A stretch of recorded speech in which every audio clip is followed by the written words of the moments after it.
His lips had already split open, not cracked, split, like old leather left out in the summer sun too long. Every time he tried to swallow, his throat seized up because there was nothing left to swallow with. His tongue had swollen so thick inside his mouth that it pushed against his teeth. Around him, 3 of his unit had stopped moving, not because they were resting, because they were done. No bullet had touched them, no enemy had found them. The forest had killed them, silently, invisibly, one cell at a time. And here's the thing that should stop you cold right now. There was water less than 2 miles away. They just never found it. Okay, here's what you need to know, and I'm going to say it fast. The year is 1932. Deep in the heart of South America, there is a place called the Gran Chaco. It is a massive, flat, thorny stretch of scrubland roughly the size of California. From a distance, from a photograph, it looks like a forest. It has trees, it has shade, it looks survivable. It is not a forest, it is a trap. The locals have a name for it. They call it El Infierno Verde, the green hell, and that name was earned. Now, 2 countries are about to fight a war inside this place, Bolivia and Paraguay.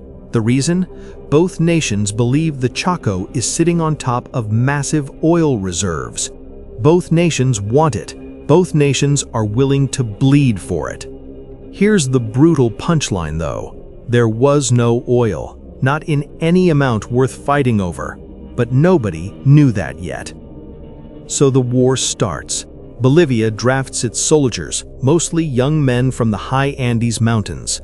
These guys live at 12,000 feet of sea level, where the air is thin and cold, and the highest temperature they've ever felt is maybe 70 degrees on a good summer day. The Bolivian military takes these men, puts them on trains and trucks, and drops them into a flat furnace where the temperature regularly hits 110 degrees Fahrenheit in the shade. Their bodies were not built for this, not even close. And here's the detail that changes everything. The Chaco has almost no standing water, no rivers running through the main battle zones, no lakes. The only water sources are called tajamares, small, shallow, muddy pools scattered across the landscape, hidden, hard to find. And both armies knew that whoever controlled the water holes controlled the war. So soldiers weren't just fighting each other. They were fighting over puddles. Now listen to this number carefully. Historians estimate that of roughly 100,000 men who died in this war, more of them died from thirst, heat, and disease than from actual combat. Let that land. More men died of thirst than bullets. In a war. That's what kind of place the Chaco is. So now you understand the stage. Let me tell you what happened to one Bolivian unit, somewhere between 50 and 80 men, ordered to push through a section of Chaco scrubland to outflank a Paraguayan position. The mission sounds straightforward on paper. March through the scrub, reach the objective, resupply at a waterhole marked on their map along the route. Simple. Except the maps were wrong. These were old colonial-era maps, sketched by Europeans who had never actually walked the terrain. The water holes marked on them? Some existed, some had dried up decades ago, some were in completely the wrong location, and nobody knew which was which until you were standing there looking at cracked, bone-dry mud, with an empty canteen and the sun already sitting like a fist on the back of your neck.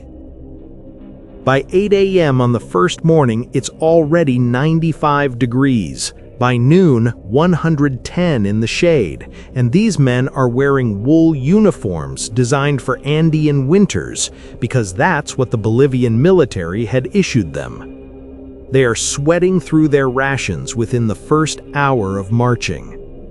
Each man carried one canteen. In 110-degree heat, with physical exertion, a single canteen is gone in a few hours. By mid-morning of day 1, most of the unit is already dry, but the plan says there's a Tajamar ahead on the map, so they keep moving. They reach the location on the map. There is no water, just a shallow depression in the ground, cracked and gray, ringed with animal bones.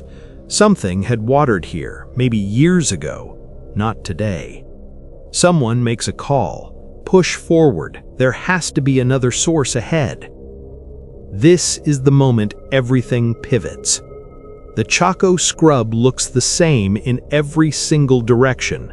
Flat, dense, thorny trees that form a low canopy blocking the sky. No hills, no landmarks, no rivers to follow. The canopy is thick enough that even using the sun to navigate becomes unreliable. Their compass tells them which direction is north, but north is meaningless when you don't know where you are on the map to begin with. By the end of day 1, a soldier collapses. He's not shot, he's not injured, he just stops. His skin, when you pinch it, doesn't snap back, it stays tented like old paper. His eyes have pulled back into their sockets. The last time he produced urine was the color of rust, almost brown. His body has started shutting down non-essential functions to protect the core. That night, he dies. The first man down. No bullet wound. Just the Chaco. The unit fractures. Arguments break out. Arguments that nobody has the energy to finish. Do you go back? Do you push forward? The strongest men start carrying the weakest. Then, eventually, they can't carry them anymore. By day 2, survival has been reduced to one single question that plays on a loop inside every man's head. Where is the water? Some of the soldiers find a palo borracho, a barrel-shaped tree with thick, moisture-filled pulp inside its trunk. They hack it open with their machetes. The pulp is bitter and gritty and doesn't taste anything like water, but they scrape it with their hands and suck every drop out of it. It's barely enough, but it buys a few hours, and right now, a few hours is everything. Here is what severe dehydration actually does to a human body, because you need to understand what these men were going through. It doesn't just make you thirsty. First, your blood thickens and your heart has to work harder to push it.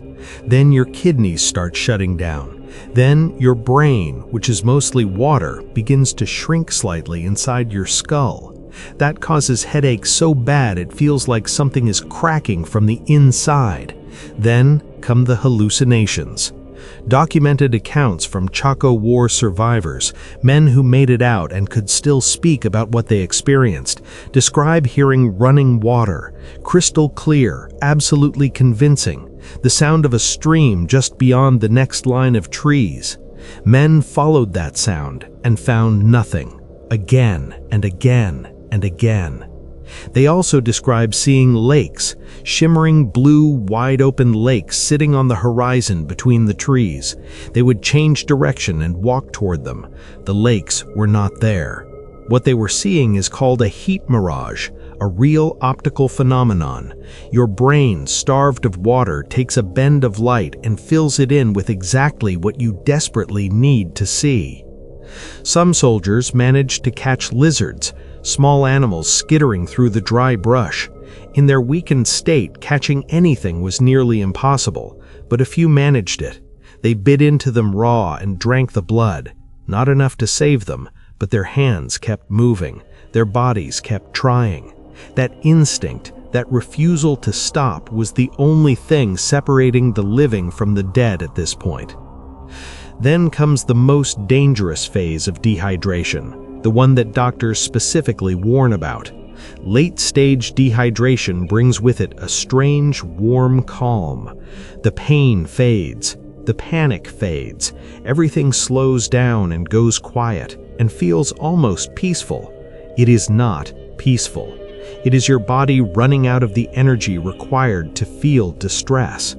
Soldiers who sat down just to rest in this state often never got back up, not because they gave up, because their systems simply clocked out. But some men refused to sit down. A smaller group, and in some accounts it was just a handful of men from a unit that started with dozens, made a pact: keep moving.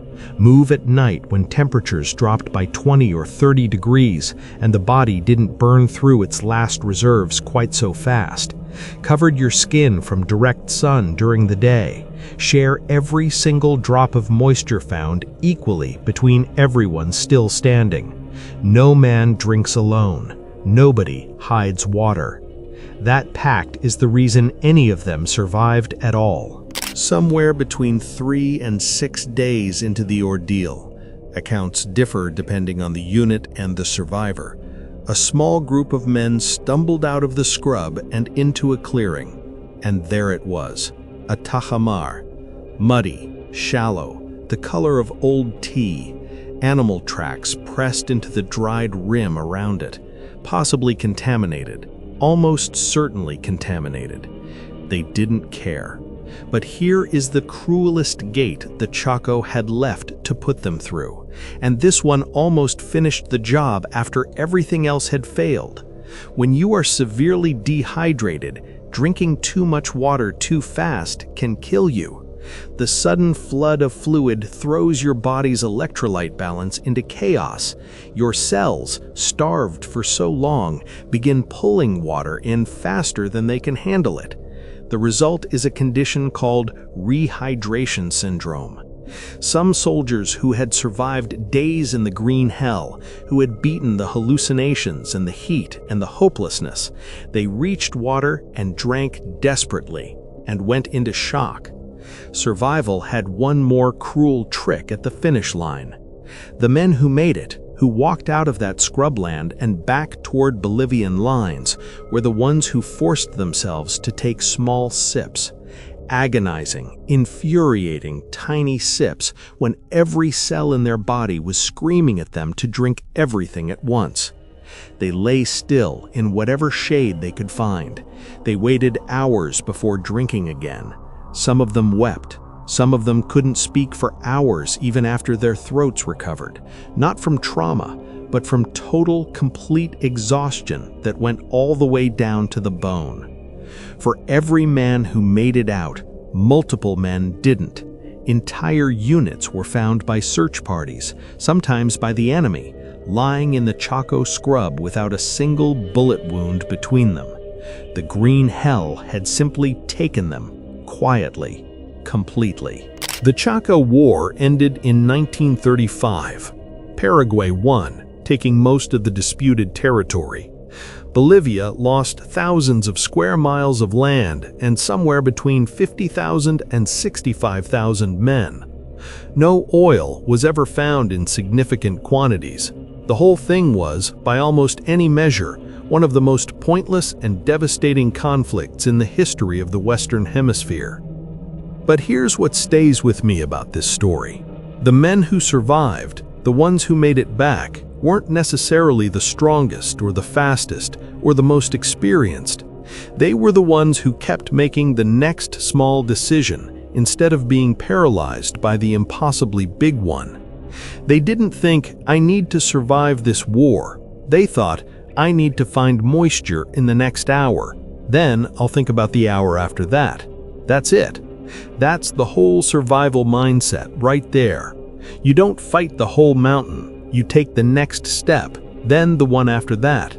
You break the impossible thing down into pieces small enough that your brain, even a dehydrated, terrified, half-broken brain, can still grip one of them.